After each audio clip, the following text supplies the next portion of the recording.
चलिए, हमारे एक्सपर्ट्स हमारे साथ है, राकेश बंसल तो हमारे साथ हैं ही, अब मयूरेश जोशी और चंदन तापड़िया भी हमारे साथ जुड़ चुके हैं। आप दोनों का भी स्वागत है सीएनबीसी आवाज पर। इससे पहले कि बाजार पर राय लूं, मयूरेश आपने भी सोशल मीडिया में ये काफी एक्शन देखा होगा, लोग बड़े कमेंट कर रहे हैं, व्हाट्सएप पर, फेसबुक पर मैसेज घूम रहे हैं कि जिम रोजर्स ने ये कह दिया, वो कह दिया। लोग जाहिर सी बात है कि इन्वेस्टर हैं, लॉन्ग पोजीशन होती है, तेजी करके बैठे तो इस तरह के स्टेटमेंट पर ज्यादा नाराज भी होते हैं। क्या सेंस आपको मिला है और क्या आप भी सहमत हैं जो नीलेश भाई कह रहे हैं कि भरोसा हिंदुस्तान वालों पर कीजिए, बाहर वालों पर नहीं?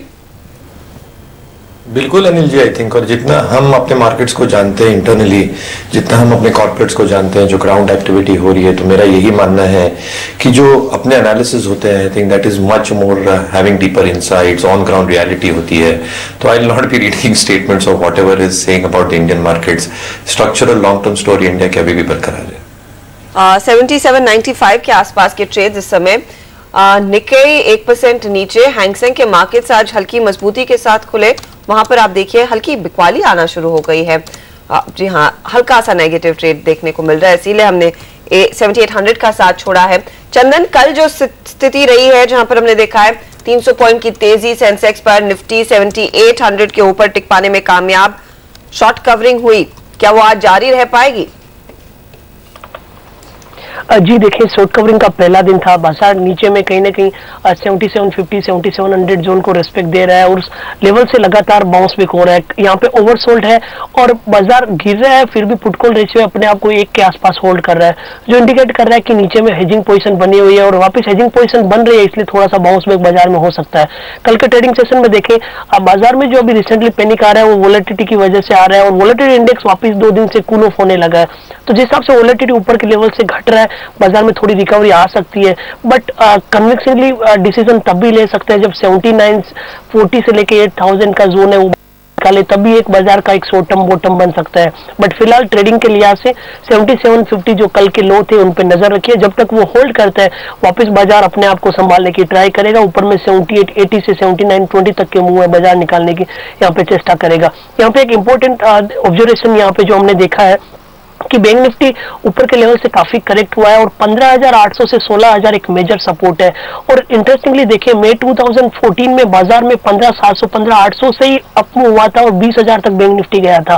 और यूजुअली बैंक निफ्टी का टेक्निकल और डेरिवेटिव्स बिहेवियर निफ्टी से काफी ज्यादा स्ट्रॉन्ग दिख रहा है इस टर्म्स ऑफ प्राइस फॉर्मेशन। तो मेरे हिसाब से यहाँ से 400-500 पॉइंट का करेक्शन आ सकता है, बट वहां से एक मेजर सपोर्ट आ सकता है जो बाजार को एक वापिस बाउंस बैक मूव के लिए प्ले करता हुआ दिखा सके। तो मेरे हिसाब से बाजार यहाँ पे या यहाँ से थोड़ा बहुत ऊपर नीचे एक बार शॉर्ट टर्म के लिए बॉटम आउट होना चाहिए। चंदन, मैं आपसे जानना ये चाहता हूँ, आज के सेशन के लिए 7800 के लेवल की क्या इंपॉर्टेंस है? क्या 7800 के नीचे अगर हम फिसले, टिके, क्लोज देखें वीकेंड सेशन पर, तो क्या जो 45 लाख शेयरों का ओपन इंटरेस्ट बना हुआ है पुट में, वहां पर क्या एक अनवाइंडिंग का, तेजी करने वाले ट्रेडर्स जिन्होंने पुट बेचे हैं उनका सेलिंग प्रेशर आ सकता है क्या? जी हाँ, यदि आज 78 का लेवल यदि नीचे वापस क्लोज होता हुआ दिखेगा तो वो अनवाइंडिंग प्रेशर आएगा और उसके मद्देनजर एक बार 7700 से 7665 जो रिसेट लो बना है उसको वापस टेस्ट करने की यहाँ पे गुंजाइश रहेगी। चलिए, तो 7800 के लेवल पर रखें नजर, उसके नीचे जाने पर 7665 के आसपास के जो लोज हमने बनाए थे, 25 अगस्त को ये लो बना था, पिछले मंगलवार को। जी हाँ, पिछले मंगलवार को, तो उस पर नजर जरूर आपको रखनी चाहिए। चलिए, ये तो बात हुई बाजार की, लेंगे एक ब्रेक और ब्रेक के बाद फोकस हमारा शिफ्ट हो स्टॉक्स पर। स्टॉक्स कौन से आज एक्शन में रहने वाले हैं, तेजी करें, मंदी करें, क्या लेवल्स इंपॉर्टेंट है? लेकिन इस बीच इंपॉर्टेंट लेवल एक एसजीएक्स निफ्टी पर 7800 के नीचे का और 25 पॉइंट की अगर आप प्रीमियम निकाल कर देखें तो जो लेवल हम बात कर रहे थे हर सुबह 7750 स्ट्रॉन्ग सपोर्ट है, उसकी तरफ निफ्टी बढ़ता हुआ दिख रहा है। देखिए कैसे शुरुआत होती। लेकिन एक छोटा सा ब्रेक, जल्द लौटेंगे, बने रहिए हमारे साथ।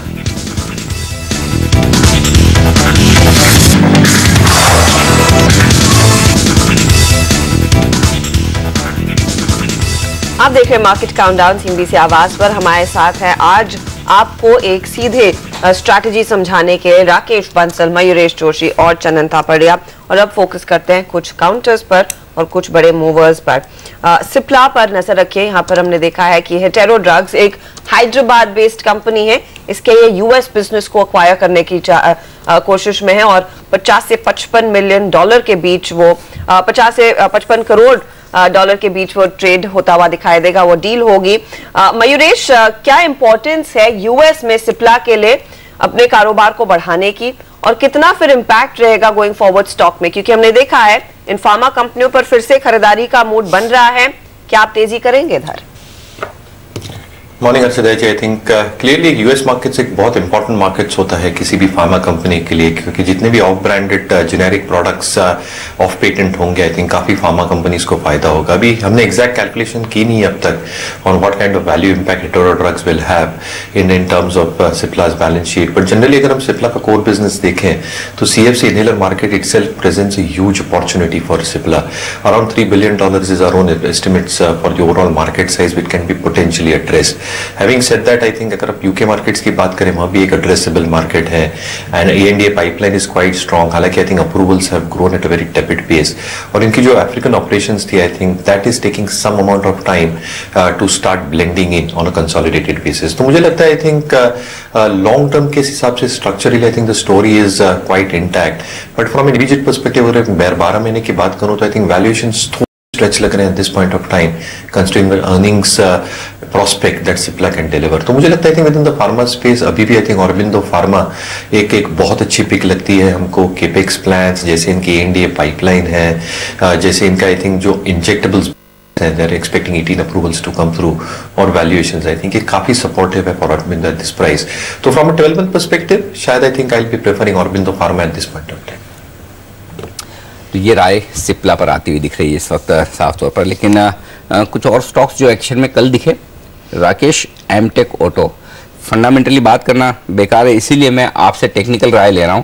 पहले तो 2 एक्शन कल हुए हैं, स्विस फाइनेंस कॉर्पोरेशन और बार्कलेज दोनों ने बिकवाली की कल के सेशन में। स्विस फाइनेंस ने बेचे हैं 27 लाख शेयर, बार्कलेज ने 12 लाख शेयर। तो पहली बात तो एक 2 बड़ी एफआईज की बिकवाली।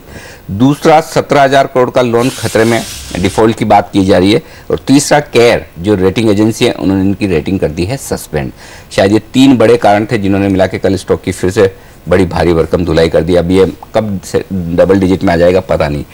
तो यही जानना चाहता हूँ कि डबल डिजिट में कब आने वाला है। और अब भी काफ़ी लोग ऐसे होंगे जिन्होंने छोड़ा नहीं है कि ठीक है जितना गिरना था गिर गया, अब और कितना गिर जाएगा, ये समझ के जो पोजीशन रखी हुई है, क्या ये अभी भी मौका है बेचकर निकल जाए? अनिल जी, टेक्निकली देखें तो ऑल टाइम लोस पे स्टॉक आ गया है। 2002 में स्टॉक की एनएसई पे दोबारा से रीलिस्टिंग हुई थी और उन लेवल्स को 39 के लेवल्स को स्टॉक ने अच्छी वॉल्यूम्स के साथ तोड़ा है। एक अनचार्टेड टेरिटरी में नीचे की तरफ है। नीचे की तरफ देखें तो कोई सपोर्ट नहीं है। प्राइस वॉल्यूम एक्शन भी काफी स्ट्रांग है डाउन साइड की तरफ। हर उछाल पे बेचना ही चाहिए और फर्दर बड़ा डिक्लाइन यहां से रूल आउट नहीं किया जा सकता। लेकिन उछाल आएगा क्या, और आएगा तो कितना? ओवरसोल्ड तो होगा आपके चार्ट पर। उछाल आने का मतलब ही क्या है? नहीं अनिल जी, उछाल नहीं अनिल जी, उछाल नहीं आएगा, क्योंकि जिस तरीके से इसने 39 के लेवल्स को तोड़ा है, ऑल टाइम लोस पर आया है। स्टॉक टेक्निकली काफी वीक है और नीचे के जो घर हैं एकदम इसके खुले हुए हैं। फर्दर डिक्लाइन तो क्लियरली चार्ट पे विजिबल है।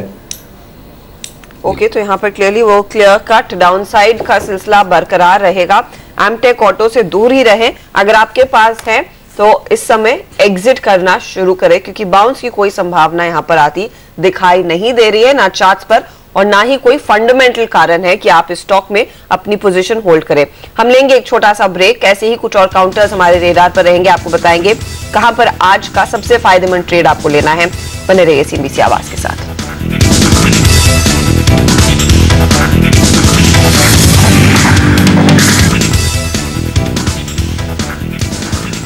हमारे एक्सपर्ट्स हमारे साथ है राकेश बंसल, मयूरेश जोशी और चंदन तापड़िया। आप सबका एक बार फिर से स्वागत है। कुछ और स्टॉक्स जहां पर रहने वाला है एक्शन, राय ली जाए हमारे एक्सपर्ट से।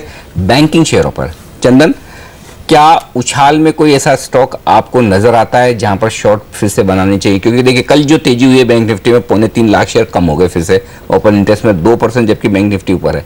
तो पूरी की पूरी शॉर्ट कवरिंग है, सिर्फ और सिर्फ शॉर्ट कवरिंग है। तो शॉर्ट कवरिंग के दम पर कितना चलेगा? और दूसरा, जब भी गिरावट होती है ये गिरने में फिर से आगे रहता है, तो ये बताया कि शॉर्ट कहाँ करेंगे और बैंक निफ्टी के लिए क्या लेवल है आपके पास? जी हाँ, आपने बिल्कुल सही कहा अनिल जी। कल जो मूवमेंट हुआ था वहाँ पे शॉर्ट कवरिंग हुई थी, 10% का ओपन इंटरेस्ट बैंक निफ्टी में कम हुआ था, बट ओवरऑल स्ट्रक्चर वीक है और बैंक निफ्टी का जो मेजर मीनिंगफुल सपोर्ट है वो 16,000 से 15,800 के बीच में है। तो मेरे हिसाब से गिरावट आती है तो वो लेवल एक वापस सपोर्ट का काम करेगा। जो ट्रेडर्स है यदि उनको अपॉर्चुनिटी लेनी है तो सेल करके उन लेवल्स तक वेट कर सकते हैं। वहीं बैंक निफ्टी में यदि कोई शॉर्ट पोजीशन बनाता है तो 16,800 के आसपास का स्टॉप लॉस लगाना पड़ेगा, क्योंकि 16,800 यदि निकलता है तो फिर वापस एक बार बॉटम बनने के चांसेस रहेंगे। बट फिलहाल 16,000 से 15,800 तक के लेवल है वो एक मेजर सपोर्ट है, वो डिक्लाइन में दिखाई देंगे। दूसरी तरफ सेक्टर वाइज बात करें तो मेरे हिसाब से पीएनबी एक है जो थोड़ा सा यहाँ पे वीक स्ट्रक्चर बना हुआ है। स्टॉक जो एक 135 के आसपास का सपोर्ट ले रहा था उसको तोड़ के उसके नीचे 2 दिनों से कामकाज कर रहा है, और जब तक 135 नहीं निकलता है नीचे में 127 से लेकर 125 तक के लेवल देखे जा सकते हैं। तो 35 के स्टॉप लॉस से यहाँ पे बिकवाली की जा सकती है। दूसरा बैंकिंग काउंटर्स यदि आप देखें तो मेरे हिसाब से सिंडिकेट बैंक यहाँ पे वीक स्ट्रक्चर बना हुआ है। हालांकि स्टॉक थोड़ा सा कंसोलिडेट 2-3 दिन से हो रहा है मार्केट बाउंस बैक की वजह से, बट पिछले सीरीज में यहाँ पे 85% के रोल ओवर हुए और लगातार पिछले 6-7 सीरीज से यहाँ पे वीक स्ट्रक्चर बना रहा है। तो मेरे हिसाब से सिंडिकेट बैंक की वापस जो रिसेंट लो है 7850 उसको टेस्ट कर सकता है। तो पीएनबी और सिंडिकेट बैंक 2 काउंटर है जहाँ पे थोड़े वीक स्ट्रक्चर है, और यदि बैंक निफ्टी में बिकवाली आती है तो सबसे ज्यादा मार यहाँ पड़ती हुई नजर आ सकती है। ओके, ये फिलहाल राय इन काउंटर्स पर पीएनबी सिंडिकेट बैंक में कुछ वीकनेस अगर इफ एट ऑल बाजार क्रैक होता है। सीएलएसए की एक रिपोर्ट आई और उसमें मदरसन सुमी में उन्होंने कहा है कि ये काउंटर यहां से आगे अंडर परफॉर्म करेगा। मयूरेश, 380 का टारगेट था, सीएलएसए ने घटाकर इसे 325 कहा है। मैक्रो वीकनेस जो चाइना में है उसका एक नियर टर्म इंपैक्ट पड़ता हुआ दिखाई देगा। ऑटो में थोड़ी बहुत धीमापन देखने को मिल रहा है, उससे भी कुछ प्रेशर रहेगा। अब पिछले 2-3 सत्रों में जब भी बाजार ने स्पाइक दिखाया है मदरसन सुमी में अच्छी खरीदारी की पोजीशंस आई, क्या वो फिर से लिक्विडेट होंगी? आपकी क्या सलाह होगी? Clearly, Harshita ji, I think I'll wait for declines. I think 2 मुख्य कारण है। अगर हम डोमेस्टिक बिजनेस देखें तो management was very very clear, lower copper cost की वजह से जिसके डिस्काउंटिंग देना पड़ा उसका एक इम्पैक्ट पड़ा। और अगर हम इंटरनेशनल बिजनेस की बात करें specifically, I think Motherson Sumi, Reflectec और पेग्यूफॉर्म दोनों में आई थिंक थोड़ा मार्जिन में एक प्रेशर दिखा था, and I think that margin pressure will continue, क्योंकि इनके जैसे नए प्लांट्स आ रहे हैं, जैसे केपेक्स कर रहे हैं, उसके वजह से थोड़ा दबाव बना रहेगा इन terms of the consolidated margin.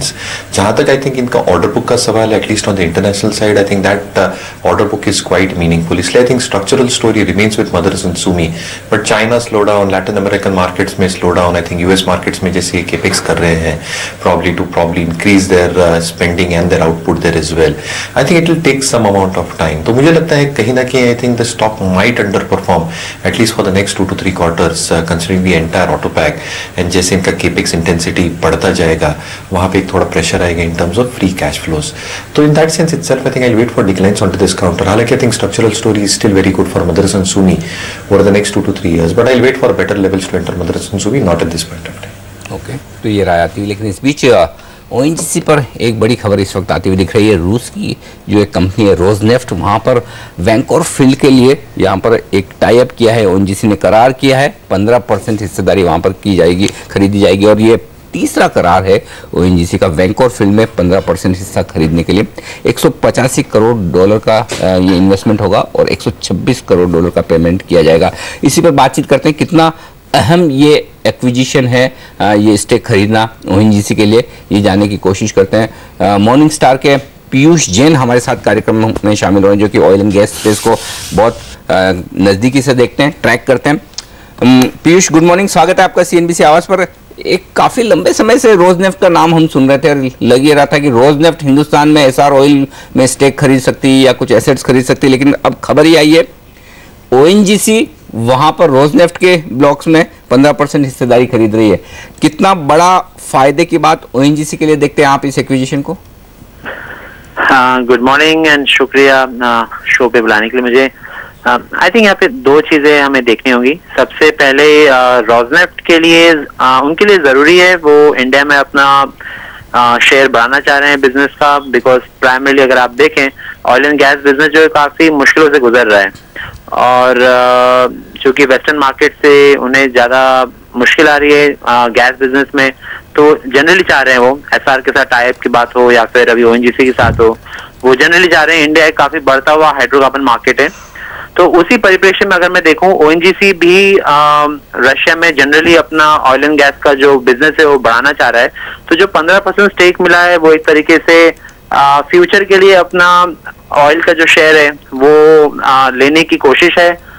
जहां तक बात है स्टॉक के लिए कितने फायदे की बात है, नजदीक में ये जो शेयर लिया भी गया है इसमें कुछ टाइम लगेगा आपको ऑयल की आपूर्ति में और स्टेक में, लेकिन यहाँ पे हमें ये बात ध्यान रखनी होगी अभी जो ऑयल के दाम है वो काफी कम है और इसीलिए बहुत ज्यादा रिटर्न्स ऑन इन्वेस्टेड कैपिटल जो है, जो कि नॉर्मली स्टॉक के लिए फायदे की बात होती है, वो अभी उम्मीद करना बेमानी है। और स्पेशली दूसरी बात ये है कि ओएनजीसी का गैस में काफी ज्यादा स्टेक है, तो जब तक गैस के दामों में एक साथ साथ बढ़त नहीं दिखती है, गैस पॉलिसी चेंज नहीं होती है और जब तक अंतर्राष्ट्रीय मार्केट में कच्चे तेल के भाव में एक बहुत बड़ा चेंज नहीं आता है, तब तक आपको थोड़ा सा प्रेशर दिखता रहेगा। ये डील होने के बाद भी ये हमें ध्यान रखना होगा कि आज की तारीख में ऑयल एंड गैस मार्केट में आप जो भाव चल रहे हैं उस पर नॉर्मली, और जो फील्ड की बात कर रहे हैं हम, वो थोड़ी सी डीप वाटर फील्ड है, तो इसलिए उसमें इतना रिटर्न की बात नहीं है। ये जो डील हुई है ये मेजरली ऑयल सिक्योरिटी के लिए हुई है कि इंडिया में ऑयल बेसिकली लेके आएंगे। ओके, शुक्रिया पीयूष आपका एक तुरंत और फटाफट विश्लेषण इस खबर पर देने के लिए। तो ओएनजीसी के लिए एक अच्छा एक्विजिशन और रोजनेफ्ट भी हिंदुस्तान में अपनी प्रेजेंस बढ़ाना चाहता है। लेंगे एक ब्रेक और ब्रेक के बाद लौटेंगे प्री ओपनिंग सेशन, रुपए की शुरुआत, पहला सौदा, बने रहिए हमारे साथ।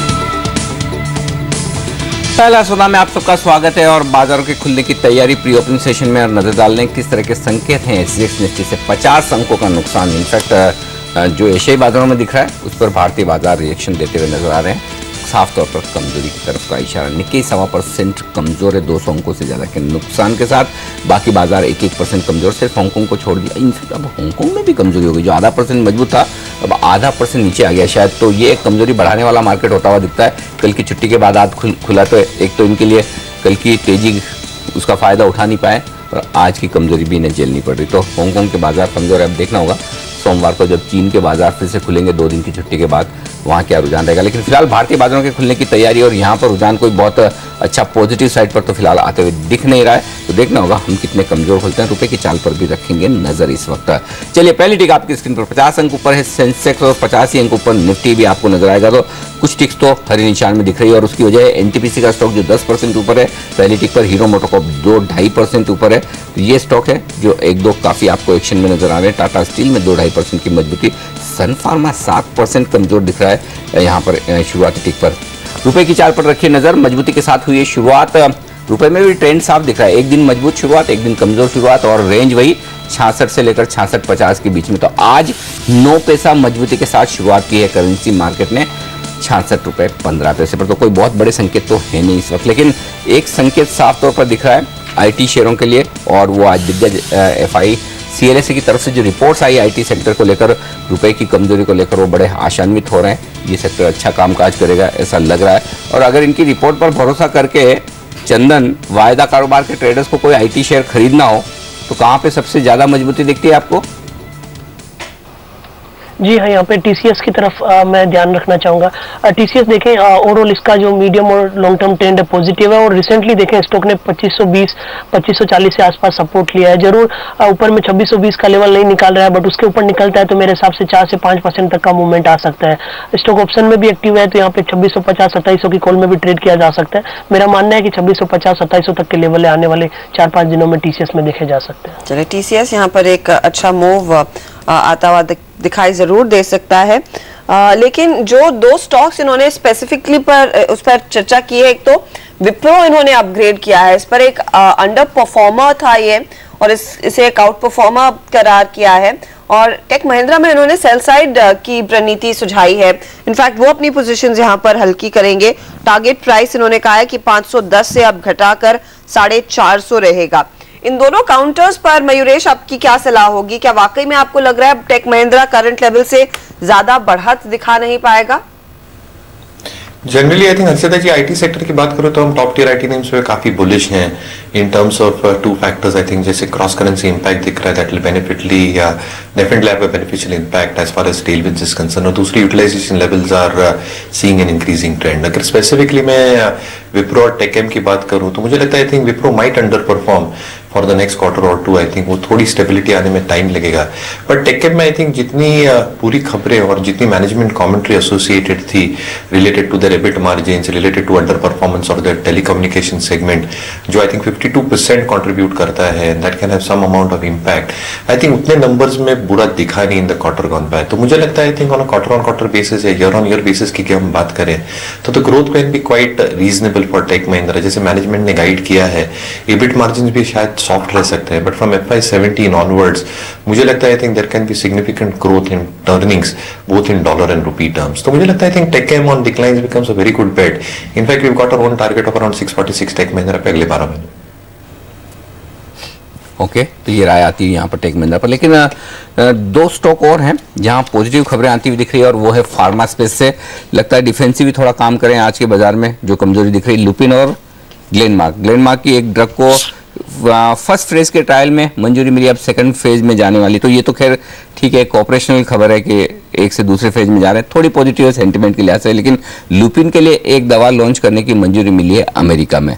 अब वायदा कारोबार के ट्रेडर्स के लिए इन दोनों शेयरों में क्या खरीदारी का मौका है क्या चंदन, या फिर कोई और स्टॉक फार्मा स्पेस में जो आपको लगता है वो खरीदना चाहिए इन दोनों के बजाय?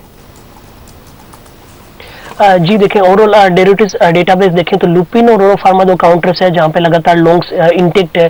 और यहाँ पे देखें जब भी कंसोलिडेशन होता है तो लॉन्ग लिक्विडेट होते हैं, नए शॉर्ट्स नहीं बनते हैं। ओवरऑल इनका ट्रेंड पॉजिटिव है और पिछले 4-5 दिनों से देखें स्टॉक 1840-1850 के लेवल होल्ड कर रहा है। तो मेरे हिसाब से एक छोटा सा स्टॉप लॉस लगा के ऊपर में 1950 तक के मूव लुपिन में देखे जा सकते हैं। वहीं ओरो फार्मा की बात करें, स्टॉक काफी स्ट्रॉन्ग है, पिछले 2 साल से लगातार ये परफॉर्म कर रहा है। रिसेंटली इसने 645 का एक पेनिक बनाया था, बट जिस हिसाब से वापस वो रिकवरी देखे और अपने आप को होल्ड कर रहा है, लग रहा है कि स्टॉक में वापस अपस्विंग देखे जा सकते हैं। 720 के आसपास का सपोर्ट रहेगा, वापस इमीडिएट में 780 तक के 780 से 800 तक के लेवल देखे जा सकते हैं। और वहीं दूसरे काउंटर्स फार्मा में देखें, ग्लेनमार्क देखें 6-7 दिनों से यहाँ पे करेक्शन आ रहे हैं, थोड़े से सोर्स बन रहे हैं, बट इसका प्राइस बिहेवियर ऐसा है कि स्टॉक में 3-4 वीक तेजी होती है, फिर 1-1.5 वीक का करेक्शन होता है और फिर वापस अपस्विंग आ जाता है। तो मेरे हिसाब से ये जो प्राइस फॉर्मेशन इसका बन रहा है, शायद ये डिक्लाइन आया है, उसके बाद वापस अपस्विंग आ सकता है। हालांकि 4-5 दिनों से सोर्स बन रहे हैं, बट यदि नीचे में 1020 का लेवल होल्ड कर जाता है तो वापस यहाँ पे 1150 तक के बाउंस बैक की गुंजाइश स्टॉक में देखी जा सकती है। ओके, ये फिलहाल अपडेट्स आती हुई इन स्टॉक्स में। तो ग्लेनमार्क, लुपिन जैसे स्टॉक्स विरार पर रहेंगे। ऑफ कोर्स सिप्ला भी आज का एक एक्टिव ट्रेड रहेगा, जहां पर कल रात को ये खबर आ गई थी कि ये एक यूएस में एक्विजिशन करने वाले हैं करीब $550 मिलियन का, यानी कि 55 करोड़ का, और ये जेनरिक बिजनेस है। इनफैक्ट सिप्ला ने कंफर्म कर दिया है कि ये करेगी। वो न्यूज फ्लैश अभी आपकी स्क्रीन पर आता हुआ, 100% जेनरिक कारोबार वो खरीदने वाले हैं। हेटेरो की बात हो रही थी, बस वो कॉन्फर्मेशन आना है, कंफर्मेशन ऑफिशियल कॉन्फर्मेशन आ गया है। तो क्लियरली आप देखिए प्री ओपन सेशन में वो स्टॉक करीब 1 से 1.5% के गेन्स दिखाता हुआ। और यूएस एक बड़ा मार्केट है जहां पर सिप्ला का प्रेजेंस थोड़ा सा लिमिटेड है, तो वहां पर पकड़ बनाने में यहाँ पर मदद जरूर मिलेगी। तो ये काउंटर्स आज क्लियरली फोकस में रहेंगे। लेकिन कौन से दूसरे स्टॉक्स पर आज आपकी नजर होनी चाहिए जहां पर आज ट्रेड का एक अच्छा मौका दिख रहा है? पूजा हमारे साथ है यही बताने के लिए। पूजा जी, ज्यादातर खरीदारी की ही कॉल्स निकल कर आ रही है और जो रुझान है वो ऑटो काउंटर में आज देखने को मिल रहा है। शुरुआत पहले कॉल से करते हैं। सिमी भौमिक ने HPCL में खरीदारी करने की राय दी है। इसमें इनका मानना है कि एक रिकवरी दिखने की उम्मीद है और इंट्राडे में ही 815 के लेवल्स इस काउंटर में देखने को मिल सकते हैं। दूसरे कॉल में पुनीत केंद्रा की तरफ से आ रही है। इन्होंने मारुति में खरीदारी करने की राय दी है। एक बुलिश पैटर्न यहाँ पर देखने को मिल रहा है और अगले 1 से 3 दिनों में 4290 तक के लेवल्स भी ये काउंटर आपको दिखा सकता है। तो यहाँ पर भी खरीदारी करके चलने की राय। और आखिरी कॉल में भी खरीदारी की ही राय आ रही है। मोहित गाबा ने LIC हाउसिंग फाइनेंस में खरीदारी करने की राय दी है। एक पॉजिटिव प्राइस स्ट्रक्चर है यहाँ पर देखने को मिल रहा है और 2 दिनों में इनका मानना है कि 438 तक की तेजी इस काउंटर में देखने की उम्मीद है। तो तीनों ही कॉल्स में आज जानकार खरीदारी करने की राय दे रहे हैं। ओके, तो यहाँ पर तेजी की कॉल्स आती हुई। राकेश बताइए आपके रेडार पर कौन से स्टॉक्स है, आप क्या सलाह? हर्षिता, मेरा पहला कॉल होगा एस्कॉर्ट्स पर। एक बाय कॉल है, काफी बुलिश टेक्निकल स्ट्रक्चर है, एक अच्छा ब्रेकआउट स्टॉक ने लिया हुआ है। ब्रेकआउट के बाद 2-3 दिन से साइडवेज जोन में ट्रेड कर रहा है। नीचे में 161.50 एक अच्छा सपोर्ट है। मेरा ऐसा मानना है 161.50 के स्टॉप लॉस के साथ एस्कॉर्ट्स को बाय करना चाहिए 185 के टारगेट के लिए। और दूसरा बाय कॉल है स्टरलाइट टेक पर। इस पे हम देखें तो एक राउंडिंग बॉटम फॉर्मेशन है ऑन आर्ली चार्ट, जो कि टेक्निकली काफी बुलिश माना जाता है। 76.25 के स्टॉप लॉस के साथ स्टरलाइट टेक को खरीदने की राय है 88 रुपीज के टारगेट के लिए। ओके, लेकिन कुछ और बेहतरीन ट्रेडिंग कॉल्स आपको बता दें।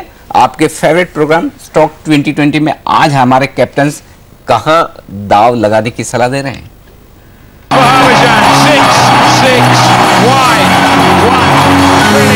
चलिए क्विकली देख लीजिए हमारी 10 की टीम आज की। ज्योति लैबोरेटरीज, एफएमसीजी स्पेस की कंपनी, हमारे एक्सपर्ट बुलिश है इस कंपनी के बिजनेस मॉडल को लेकर, और हेंकल शायद वापस अपना ऑप्शन एक्सरसाइज करता हुआ नजर आया तो एक पॉजिटिव है। एनबीसीसी जिस स्पेस में बिलोंग करती है हमारे एक्सपर्ट्स मानते हैं टॉप पिक है। जिस तरह के करेक्शंस दिखा रही है ये काउंटर लगातार आपको निबलिंग करने यानी कि हल्की खरीदारी करने के मौके दे रहा है, खरीदारी करने के रुझान बना सकते हैं आप। ग्रेफाइट इंडिया अपने रिसेंट करेक्शन के बाद जिस तरह से प्रमोटर्स लगातार छोटी छोटी ही सही लेकिन लगातार जो खरीदारी कर रहे हैं वो कन्विक्शन दे रहा है इस कंपनी को लेकर। वॉकहार्ट और सिप्ला दो फार्मास्यूटिकल स्पेस की बेट्स हैं। हालांकि सिप्ला को लेकर तो आज खबरें हैं कि बड़ा एक्विजिशन कर सकती है, लेकिन उसके बावजूद हमारे एक्सपर्ट्स मानते हैं कि इन लेवल्स पर रिसेंट करेक्शन के बाद शायद अच्छे एंट्री पॉइंट्स हैं। हमारा राजा जिस तरह का बिल्डअप हो रहा है वो इंडिकेट कर रहा है कि स्टॉक में शायद upside for the time being capped है, बिकवाली करने के यहां पे भी मौके ढूंढे जा सकते हैं। इलेक्ट्रोथर्म इंडिया हालांकि बहुत तगड़ा डेट है तो एक बड़ा कंसर्न उस लिहाज से हो सकता है। ट्रेडिंग के लिहाज से इसे इस समय हमें लगता है खरीदारी करने के मौके ढूंढने चाहिए, लेकिन अगर डेट कम होता है या फिर बिजनेस में पिकअप होता है तो शायद एक अच्छा कन्विक्शन बाय बन सकता है। बिजनेस मॉडल अच्छा है। पेज इंडस्ट्रीज, एमआरएफ और अजंता फार्मा तीनों में बिकवाली करने की सलाह। लॉजिक यही है, जिस तरह की बिल्डअप हो रहे हैं इंडिकेशंस आ रहे हैं कि शायद अपसाइड्स कैप्ड हैं, इन स्टॉक्स में वीकनेस देखने को मिल सकती है, लेकिन स्टॉप लॉसेस के साथ इन पोजीशन को आज आप अप्रोच करें।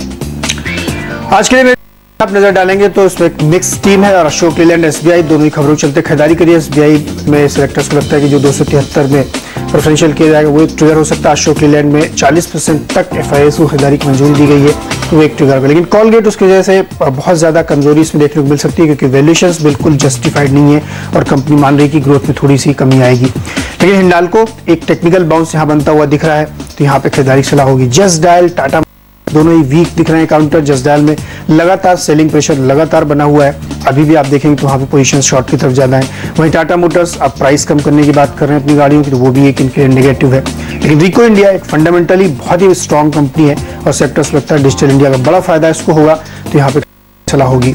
सीएट और अपोलो दोनों ही सेक्टर्स हमें लगता है कि कमजोर ट्रेड करेंगे और इस वजह से लगातार इसमें वीकनेस देखने को मिली क्योंकि ये वो स्टॉक्स हैं जहां पे बहुत अच्छी रैली देखने को मिली थी तो अब यहाँ पे बिकवाली की सलाह होगी। एमटेक ऑटो सिंगल डिजिट में जाने की तैयारी कर रहा है तो यहाँ पे भी एक शॉर्ट का केस बनता है। तो एक मिक्स टीम आज के लिए।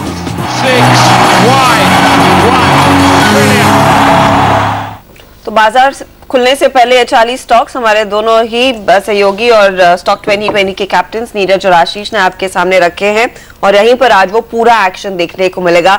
इसी के इर्द गिर्द वो ट्रेड आते हुए दिखाई देंगे ना। दो स्टॉक्स जो हाईलाइट हुए हैं, ज्योति लैब सबसे पहले, मयूरेश इसके पर आए लेना चाहूंगी कि हेंकल जो जर्मन कंपनी है वापसी करना चाह रही इंडियन मार्केट में और 26% स्टेक खरीदेगी।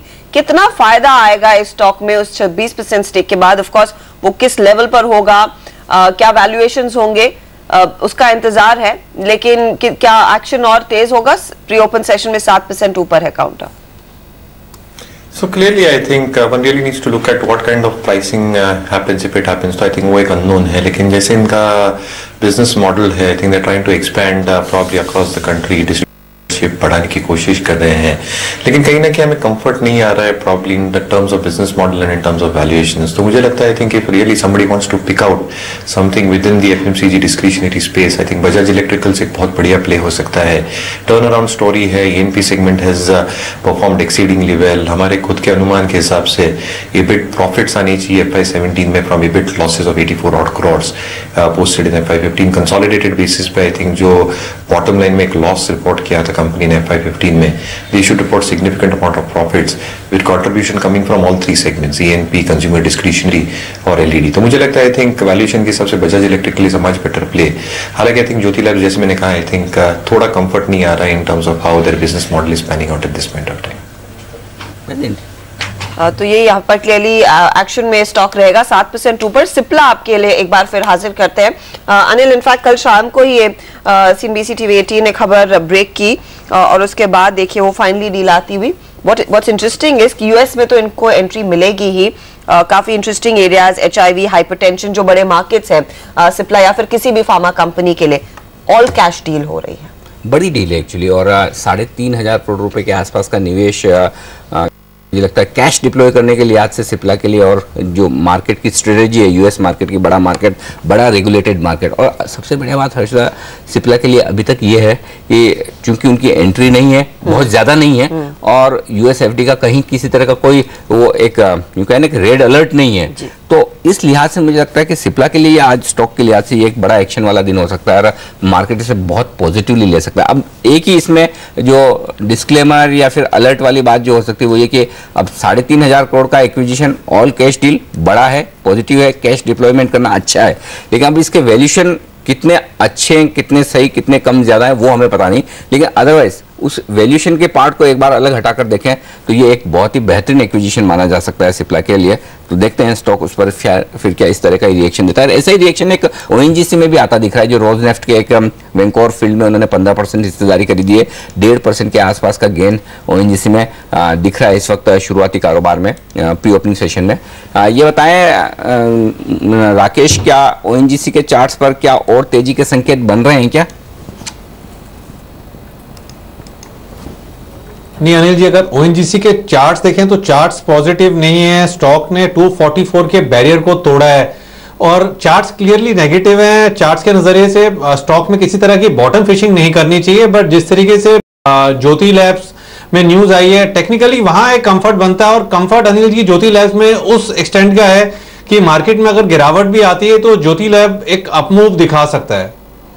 ओके, तो ये ज्योति लैब ज्यादा बेहतर है स्टॉक आपके लिए ट्रेडिंग के लिए। ऐसे चलिए 40 सेकंड बचे हैं बाजारों के खुलने में, और एक बार फटाफट आपको अपडेट दो। तो इंटरेस्टिंग बात तो सबसे यही है कि जितना SGX निफ्टी 50 अंक कमजोर दिख रहा है, वैसा कोई कमजोरी का माहौल हमारे यहाँ तो है नहीं। तो अब बड़ी बात है कि हम बेहतर तो खुल पाएंगे, टिक पाएंगे या नहीं, क्योंकि सेंसेक्स को देखिए 8 पॉइंट ऊपर है, वहीं निफ्टी 20 पॉइंट नीचे है। तो निफ्टी ज्यादा SGX निफ्टी के करीब है, लेकिन वो भी फिर भी कमजोरी उतनी नहीं है 50 पॉइंट जितनी। तो बैंक निफ्टी पर अब संकेत देख लें, फिर बैंक निफ्टी 0.5% के आसपास की कमजोरी दे रहा है। तो इसका मतलब ये कि आप प्री ओपनिंग सेशन पर भरोसा मत कीजिए, भरोसा प्री ओपनिंग सेशन के खुलने के बाद पहले 2 मिनट में बाजार कहाँ सेटल होता है वो देखना होगा, वो शायद कमजोरी की तरफ होता है। चलिए पहली टिक आ चुकी है आपकी स्क्रीन पर इस वक्त, 45 अंक नीचे सेंसेक्स और 25 अंक नीचे निफ्टी खुलता हुआ दिख रहा है। तो कमजोरी के साथ शुरुआत होती हुई दिख रही है, सेंसेक्स और निफ्टी पर कमजोरी थोड़ी बढ़ती हुई, 70 अंक नीचे, अब 100 अंक नीचे सेंसेक्स और निफ्टी 35 अंक नीचे। तो हम कह रहे थे कि कमजोरी बढ़ सकती है, वो जरूर ध्यान में रखनी चाहिए। 125 पॉइंट नीचे अब सेंसेक्स हो चुका है और 40 अंक नीचे निफ्टी, और 7,800 के लेवल को निफ्टी अब तोड़ चुका है, ये संकेत आता हुआ दिखा है। और नजर बैंक निफ्टी पर रखिए, दिक्कत यही है 1.25% का बड़ा नुकसान बैंक निफ्टी पर होता हुआ दिखा है। आधा % से ज्यादा कमजोर हो चुके हैं सेंसेक्स और निफ्टी, 125 अंक नीचे सेंसेक्स, 50 अंक नीचे निफ्टी। और कमजोरी कहां से आ रही है वो देखिए, M&M 2.5% नीचे टॉप लूजर, पावर ग्रिड 2% नीचे। बैंक्स पर देखिए जो दबाव है, axis, bank of Baroda, Kotak Mahindra bank, PNB 4 बड़े लूजर। मेटल्स, अब आइए मेटल्स में भी जो दबाव दिख रहा है वो साफ तौर पर आपको नजर आएगा टाटा स्टील में। कुछ और स्टॉक्स जो एक्शन में है कमजोरी की तरफ, वेदांता और कैन, कमोडिटी के कारोबार से जुड़े हुए स्टॉक्स फिर से दबाव में बनते आ रहे हैं, यहाँ पर 1.5% का नुकसान है। तो आज की कमजोरी को लीड कौन कर रहे हैं? पहला तो हो गया बैंक्स, दूसरा हो गया कमोडिटी स्टॉक्स, और तीसरा हो गया आपके लिए ऑटो स्टॉक्स। ऑटो में भी अच्छी कमजोरी देखने को मिल रही है। तो ये 3 स्टॉक ऐसे हैं, 3 स्पेस ऐसी है जहां से दबाव बनता हुआ नजर आ रहा है। ये तो हाल है आपका कैश मार्केट का। वायदा कारोबार में एक लोअर सर्किट लगता हुआ 10% का, वो एमटेक ऑटो में वो खुल गया है, अब 15% की लगने की तैयारी है। वायदा कारोबार में बता दूं आपको कि पहला सर्किट 10% का होता है और कुछ सेकंड्स बाद इस सर्किट को खोला जाता है अगले 5% के लिए। जैसे ही 15% स्टॉक मूव कर देता है, फिर थोड़ी देर बाद 5% का एडिशनल सर्किट खोला जाता है। तो पहला एडिशनल सर्किट एमटेक ऑटो के लिए खुल चुका है, अब 15% का भी हो चुका है दूसरा सर्किट। अब थोड़ी देर में ये भी शायद खुलता हुआ दिखे। फिलहाल आपको ये 2 सर्किट लगते हुए एमटेक ऑटो में लगातार कमजोरी। इंडिया बुल्स रियल एस्टेट 3% नीचे, जेपी एसोसिएट 3% नीचे, मदरसन सुमी 2.5% नीचे। तो आज रियल एस्टेट स्टॉक जो कल के स्टार परफॉर्मर थे सब पिट रहे हैं। आज देखिए आईबुल, यूनिटेक, ये सारे शेयर नुकसान में ट्रेड कर रहे हैं। कल पावर स्टॉक्स में अच्छी तेजी हुई थी। अदानी पावर आज देखिए 2% नीचे हो गया आज फिर से, और बैंक्स तो कमजोर है ही हैं जिनका हमने जिक्र किया। मजबूत सिर्फ और सिर्फ फार्मा है। सिप्ला 2% ऊपर, ग्लेनमार्क 2% ऊपर, अशोक लेलैंड में 1.25% की मजबूती। लेकिन ये याद रहे, अशोक लेलैंड में भी बताना चाहता हूँ आपको, एफआईएस की लिमिट 24% से बढ़ाकर 40% करने को आरबीआई ने मंजूरी दी है। लेकिन ये याद रहे कि अभी भी 24% की लिमिट भी पूरी नहीं हुई है, वहां पर भी 20% यानी कि 4% का कुशन पहले से ही है। एफआई और खरीद सकते थे, तो ऐसा नहीं कि लिमिट फुल हो गई थी और अब मंजूरी मिली हो, ट्रिगर से बाहर नहीं तो आया अचानक और पैसा आएगा, वैसी सिचुएशन नहीं, तो लोगों को सावधान रहना जरूरी है जी। शायद इसीलिए वो स्टॉक थोड़ा सा मध्यम ग्रोथ ही दिखा रहा है, 1 से 1.5% का इजाफा। लेकिन जैसे अनिल ने कहा कि फार्मा कंपनियां यहीं पर फोकस है। सिप्ला ऑफ कोर्स 3% तक का तेजी दिखा चुका है, अब 1.5 से 2% के गेन्स देखने को मिले हैं। ग्लेनमार्क फार्मा आपके लिए हाजिर करते हैं, जिसे एक यूएस एफडीए की ओर से नॉड मिला है एक पर्टिकुलर दवा के लिए। 2% की तेजी यहां पर देखने को मिली है। लुपिन भी यहां पर नए लॉन्चेस की पूरी तैयारी में और यूएस में लॉन्च करने वाले हैं। स्टॉक बहुत ही माइल्ड गेन दिखा रहा है, हल्की सी बढ़त है, 3 से 4 रुपए का ही इजाफा देखने को मिला है।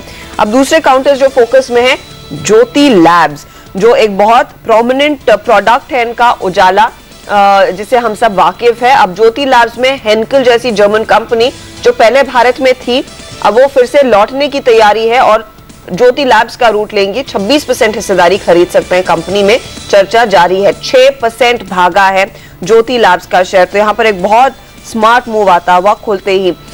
डिशमन कल पिटा था, आज फिर से एक बाउंस बैक आया है। एनबीसीसी आधे % के गेन्स दिखा रहा है, इनको करीब 380-85 करोड़ का ऑर्डर मिला है, लेकिन स्टॉक में वॉल्यूम पिकअप है, प्राइस एक्शन ज्यादा नहीं देखने को मिला है।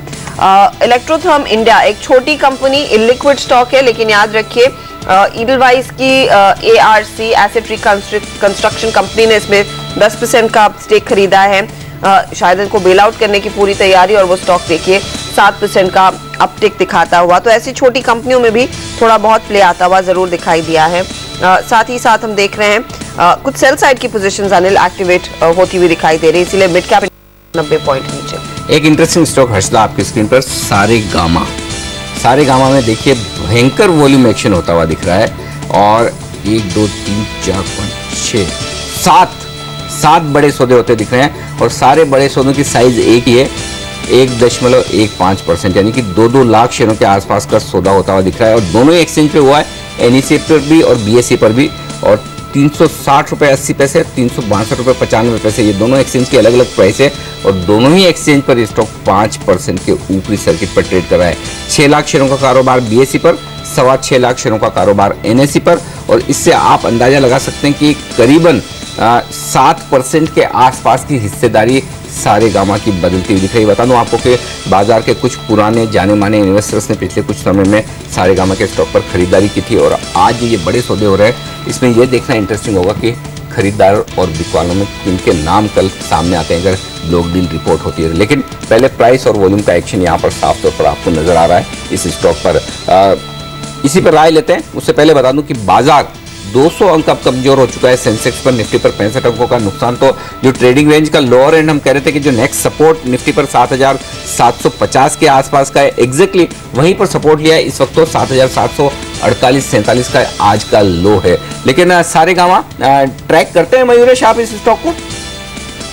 अनफॉर्चुनेटली अनिल जी मैं नहीं करते कोई बात नहीं, वैसे जनरली ये ऑफ रेडार तो है ही स्टॉक, इसमें कोई डाउट नहीं। लेकिन चार्ट्स के लिहाज से चूंकि अब है तो ऊपर के सर्किट पर राकेश, लेकिन फिर भी अगर आप बता पाएं कि लंबी अवधि के लिहाज से क्या टारगेट्स कुछ खरीदारी के बन रहे हैं, यदि हाँ तो कितना ऊपर जा सकता है शेयर ये?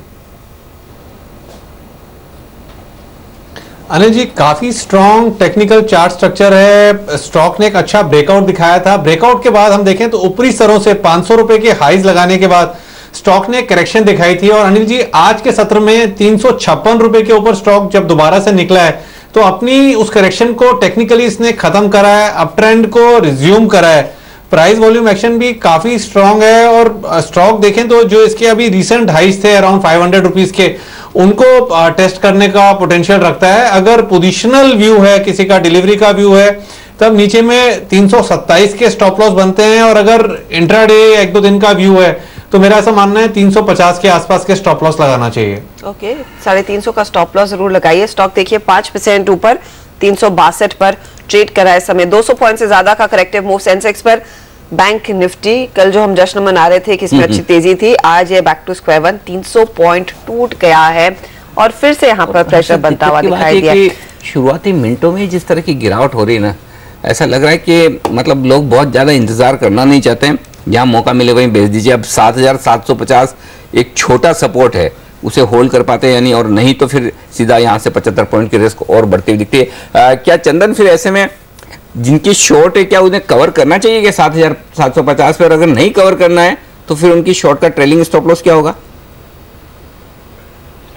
जी देखें, जिनके पास शॉर्ट पोजीशन है वो बने रह सकते हैं, बट 7850 का ट्रेलिंग रखना चाहिए। 7750 कल का सपोर्ट था और वो उसके नीचे होल्ड करता है तो यहाँ पे थोड़ा प्रेशर आ सकता है, और मेन प्रेशर है वो बैंक निफ्टी में आ रहा है। निफ्टी जरूर पिछले 2-3 दिन का सपोर्ट होल्ड कर रहा है, बट वहाँ पे कंटिन्यूसली प्रेशर आ रहा है। तो यहाँ पे निफ्टी यदि 7750 के नीचे होल्ड करता है तो जो रिसेंट लो बने हैं 7665 वहां तक जाने की गुंजाइश रह सकती है। तो जिनके पास शॉर्ट की पोजिशन है उनके ट्रेंड ग्रिप में है, तो 7850 का ट्रेलिंग स्टॉप लगा के वो पोजीशन रखें। और या यदि उनको थोड़ा सा कंजर्वेटिव व्यू लेना है तो फ्यूचर की पोजीशन हेज करके और ऑप्शन में शिफ्ट हो जाए, ताकि कम रिस्क में उनका नेक्स्ट मोमेंटम वो कंटिन्यू रह सकता है। तो कुछ हेजिंग स्ट्रैटेजी आप इस समय अपनाएंगे तो फायदा कमा सकते हैं, प्रोटेक्टेड रहेंगे। बाजार जो टूट रहा है उसका ट्रिगर जो है वो एशियन मार्केट से आया है।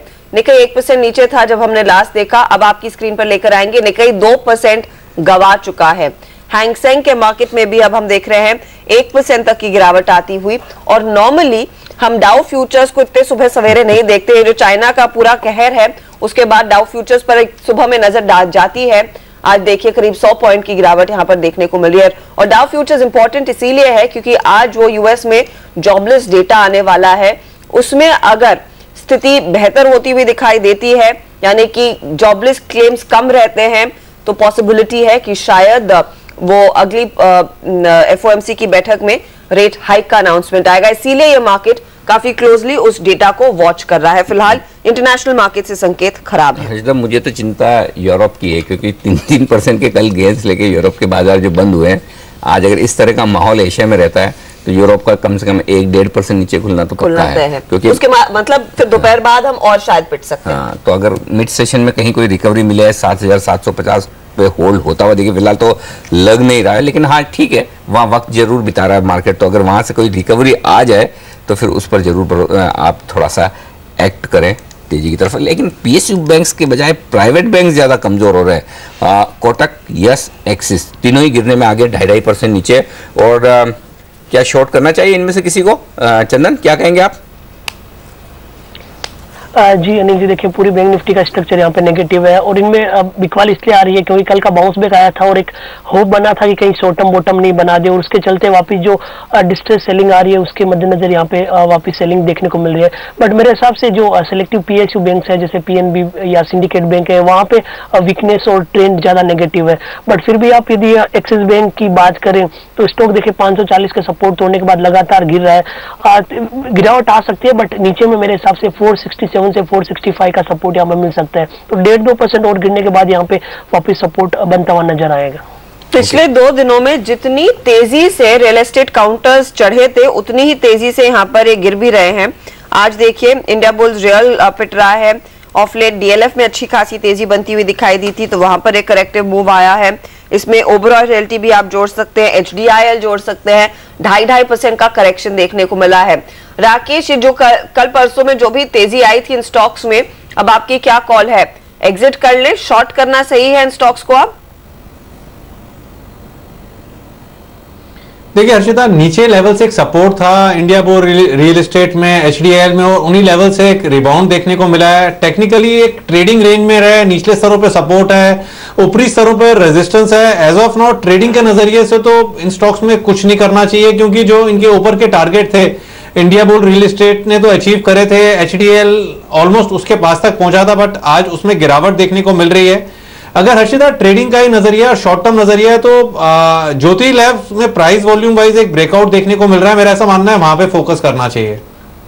आज है ना राकेश पूरी तरह से लग गए ज्योति लैब के पीछे, लगता है कि आज राकेश तेजी करवा के छोड़ेंगे ऐसा लग रहा है। थोड़ा बाजार सपोर्ट नहीं कर रहा, आपको बाजार सपोर्ट करे तो मेरे ख्याल से आप ज्योति लैब को नई ऊंचाइयों पर ले जाने की तैयारी कर रहे हैं। उम्मीद करें कि थोड़ा एक्शन बढ़ेगा, लेकिन 5.5% की मजबूती भी कम नहीं है आज के बाजार को देखते हुए, इसमें कोई डाउट नहीं है। तो अच्छी मजबूती के साथ बाजार इस वक्त, ये स्टॉक इस वक्त ट्रेड करता हुआ दिखा है। खबर भी बेहद पॉजिटिव है। हेंकेल अगर स्टेक बढ़ाता है इस प्राइस पर, जो 500-600 रुपए के आसपास की बात कही जा रही, तो एक बड़ा डेवलपमेंट जरूर है। ये राय राकेश की इस वक्त आती हुई दिख रही है। तो क्लियरली वहां पर हम देख रहे हैं एक्शन काफी ज्यादा बढ़ता हुआ दिखाई दिया। कुछ और काउंटर्स पर अनिल नजर डालनी चाहिए जहां से हमने देखा है वो क्लियर कट क्रैक्स देखने को मिले। रिलायंस कैपिटल काफी पिट रहा है आज, 3% का एक करेक्टिव मूव। और एडीएजी काउंटर्स वैसे हमेशा रेडार पर नहीं होते हैं, लेकिन ये देखिए आज काफी अग्रेसिव बिकवाली आई है। यहाँ पर क्या हो रहा है राकेश, और कितना पिट सकता है स्टॉक आगे? हर्षिता, अगर टेक्निकली देखें तो रिलायंस कैपिटल में एक पुल बैक जो आया था, आज की जो डाउन मूव है वो क्लियरली दर्शा रहा है कि वो जो आप करेक्शन थी जो ऊपर की तरफ, वो प्राइस पुल बैक वो खत्म हो चुका है। और निचले स्तरों पे देखें तो स्टॉक में नीचे में 280-287 के अराउंड एक सपोर्ट आता है और यहां तक स्टॉक आराम से नीचे में फिसल सकता है। चंदन, बैंक निफ्टी की हालांकि मैं आपसे बात कर चुका हूं, लेकिन बात करते करते देखिए 300 अंक नीचे हो गया बैंक निफ्टी। तो बैंक निफ्टी ने कल जितनी मजबूती दिखाई थी ना, वो 15 मिनट भी नहीं टिकी है। आप देखिए पूरी की पूरी खत्म हो गई बैंक निफ्टी। तो पूरे एक दिन की मेहनत आज देखिए 1 मिनटों में गायब हो गई है। आधा घंटा भी नहीं लगा, 15 मिनट में सारा खत्म। ये बताइए कि बैंक निफ्टी क्या वाकई में अब शॉर्ट करने लायक बचा है कि और शॉर्ट हो चुकी? क्योंकि मैं डेटा जो देख रहा था, आप देखिए 16,000 के लेवल पर बैंक निफ्टी में पुट में हाईएस्ट ओपन इंटरेस्ट, हालांकि साइज बहुत ज्यादा नहीं, 2,60,000 शेयरों की है, क्योंकि आजकल तो बैंक निफ्टी में हर रोज 2, 2.5, 3 लाख, 4 लाख शेयरों का ओपन इंटरेस्ट हर रोज बदल रहा है। इतनी पोजीशंस तुरंत तेजी से शिफ्ट होती हुई दिख रही है। तो ये क्या ये समझना ठीक है कि 16,000 के आसपास बैंक निफ्टी सपोर्ट लेगा, उस लिहाज से शॉर्ट कवर करना चाहिए इन लेवल्स पे, या क्या राय होगी आपकी फिर? जी अनिल जी, जैसा कि जो हमने डिटेल एनालिसिस की है, बैंक निफ्टी 15,800 16,000 के आसपास एक बहुत बड़ा सपोर्ट है। मैं वापस यहाँ पे मेंशन करना चाहूंगा कि जो बाजार में जो रैली हुई थी 2014 से, उस टाइम बैंक निफ्टी का लेवल 15,800 था और वो निकालने के बाद में 20,000 तक का बैंक निफ्टी का मूवमेंट आया था। और यदि ये बुल मार्केट है तो वापस उन्हीं लेवल से इसको टर्न होना पड़ेगा। तो उसी लिहाज से देखें तो एक 15,800 16,000 एक बहुत बड़ा सपोर्ट है। तो मेरे हिसाब से इस सपोर्ट को बाजार को होल्ड करना चाहिए, बट वहां से टर्न करे तभी समझ में आएगा कि यहाँ पे बॉटम बनना चाहिए। बट फिलहाल देखें वो लेवल भी अभी 200-250 पॉइंट दूर है। तो जिनके पास शॉर्ट पोजिशन है, या तो ट्रेल करे या 15,800 16,000 के जोन के आसपास आए तब वहां पे बुक करे। आई थिंक वो एक लेवल है जहां पे बाजार ओवरसोल्ड भी हो जाएगा और पुट राइटिंग भी वहां पे सपोर्ट करती हुई नजर आएगी। ओके, ये फिलहाल स्थिति दिख रही है बैंक निफ्टी की ओर से। लेकिन जिन काउंटर्स में हम देख रहे हैं अच्छी खासी गिरावट देखने को मिल रही है, उसमें टाटा मोटर्स और टाटा मोटर्स का डीवीआर आपके लेकर आएंगे, क्योंकि कल के सत्र में इस पर काफी ज्यादा चर्चा हुई। मयूरेश, कई लोगों ने कहा है कि टाटा मोटर्स के डीवीआर में एक अच्छी अपॉर्चुनिटी है, but the fact is Tata Motors का जो चाइना एक्सपोजर है वहां पर प्रेशर है। JLR is the only way company ने अच्छी सेल्स बढ़ा रखी है और चाइना इनके लिए एक बड़ा मार्केट है। तो क्या डीवीआर लेना भी मतलब है? आप देखिए किस तरह से टूटा है आज। So clearly, I think Harshita ji, DVR का performance will be more or less dependent on how Tata Motors की पेरेंट कंपनी परफॉर्म करती है। और जहां तक हमारे एस्टिमेट से, we actually cut down the EPS estimates assuming FY16 is going to be bad. लेकिन मार्केट्स ने I think largely factor in कर लिया है कि Chinese slow down is going to have an impact both in terms of volumes and price realisations. Ex China अगर हम JLR volumes और price realisations देखें तो they have been quite stable. तो मार्केट्स आर फैक्टरिंग इन की JLR की जो EBITDA margin आएंगे because of the China factor will be slow and muted. लेकिन जैसे इनकी एक मॉड्यूलर स्ट्रेटेजी ये लोग जो ला रहे हैं, plus I think the kind of plants that they are putting in, जो इसकी चाइनीज जेवी है चेरी प्लांट जो इंजन सोर्सिंग करेगी, वहां पे इंपोर्ट कॉस्ट सेविंग होगी। जैसे नए मॉडल्स आएंगे over the next few months, I think that will have some positive impact. तो मैं ये नहीं कह रहा हूँ कि I think Tata Motors will be an outperformer over the next 12 months, पर एक लंबा नजरिया है तो आई थिंक वैल्यूएशंस काफी अट्रैक्टिव हो गए हैं and JLR volume should steadily pick up over the next few quarters. तो मुझे लगता है I think x China volumes have held up, domestic business has run reasonably well, MHCV हो, PV हो, और वहां पे आई थिंक एक सपोर्ट मिल सकता है। Yes, China factor is a factor which will play truant on the balance sheet of Tata Motors, but I think valuations काफी कंपेलिंग हो गए ये पॉइंट पे। इसलिए I think my take is that Tata Motors पे इस लेवल्स पे, because the valuations around 8.5-9 times FY17 earnings attractive है। सो इंक्रीमेंटली आई थिंक 10-15% अगर आप टाटा मोटर्स में डालना स्टार्ट पुटिंग इन। हालांकि quarter numbers will be a little bit disappointing at least for Q2 Q3। चलिए, कैवेट है कि कुछ परफॉर्मेंस थोड़ा सा और नरम हो सकता है सेल्स के लिहाज से, लेकिन इससे बढ़िया भाव आपको शायद ही मिले। थोड़ा सा करेक्शन शायद आएगा, लेकिन धीरे धीरे करके खरीदारी शुरू होती है। एक क्विक कॉल जाने से पहले आपसे लेना चाहता हूँ राकेश, 7,750 के नीचे काफी वक्त बिता रहा है बाजार, ऐसा लग रहा है कि उसको डिसिसिवली तोड़ने की तैयारी में, तो क्या फिर इंट्राडे ट्रेडर्स को या फिर पोजिशनल ट्रेडर्स भी अगर कोई है तो क्या उन्हें थोड़ी और कमजोरी के लिए तैयार होना चाहिए? 7,665 7,675 क्या आज आ सकता है? बिल्कुल अनिल जी, आ सकता है। इनफैक्ट मैं कहना चाहूंगा, आप तो शो की शुरुआत में 7800 की बात कर रहे थे और आपको सुन के किसी ने अगर शॉर्ट करा हो तो 25 पॉइंट नीचे एक शॉर्टिंग अपॉर्चुनिटी थी। एंड अनिल जी नीचे में देखें तो जैसे अभी चंदन ने बड़ा राइटली पॉइंट आउट किया था, इसको टेक्निकली सपोर्ट कहना काफी गलत होगा। निफ्टी में 7750 को मार्केट रिस्पेक्ट दे रहा था 7750 के लेवल्स को, और अब वो लग रहा है कि वो डिसाइसिवली टूट रहा है और नीचे में 7700 तक तो लगता है कि निफ्टी फिसल सकता है। जिस तरीके से निफ्टी ने पहले 7750 के लेवल्स को तोड़ा डिसाइसिवली, फिर एक पुल बैक लिया और दोबारा से अब नीचे काफी वक्त बिता रहा है और नीचे में 7700 के लेवल्स देखने को मिल सकते हैं। तो चलिए भाई, सावधान रहिए, थोड़ा सा स्टॉप लॉस लगाकर जरूर रखें अपनी पोजीशन पर, खासतौर से अगर आप तेजी की तरफ है और अगर आपने मंदी कर रखी है तो फिर 7,800 के ऊपर निकल कर टिके बाजार तो ही फिर से तेजी के मूड में, तो ही आप अपने वो पोजीशन के बारे में सोचें, अदरवाइज आप सेफ हैं। लेकिन फिलहाल 250 अंकों का नुकसान, सेंसेक्स पर 80 अंक नीचे। निफ्टी वक्त है हमारे तीनों एक्सपर्ट से विदा लेने का। मयूरेश, चंदन और राकेश, शुक्रिया आपका आज सुबह हमारे साथ जुड़कर बाजार स्टॉक सेक्टर्स पर अपनी राय हमारे साथ शेयर करने के लिए। ब्रेक का वक्त है और ब्रेक के बाद लौटेंगे, बात करेंगे हम सेंट्रम वेल्थ मैनेजमेंट के एग्जीक्यूटिव डायरेक्टर और CIO कुंज बंसल से, जानेंगे बाजार पर उनकी रणनीति और निवेश के मौकों पर उनकी राय इस ब्रेक के बाद।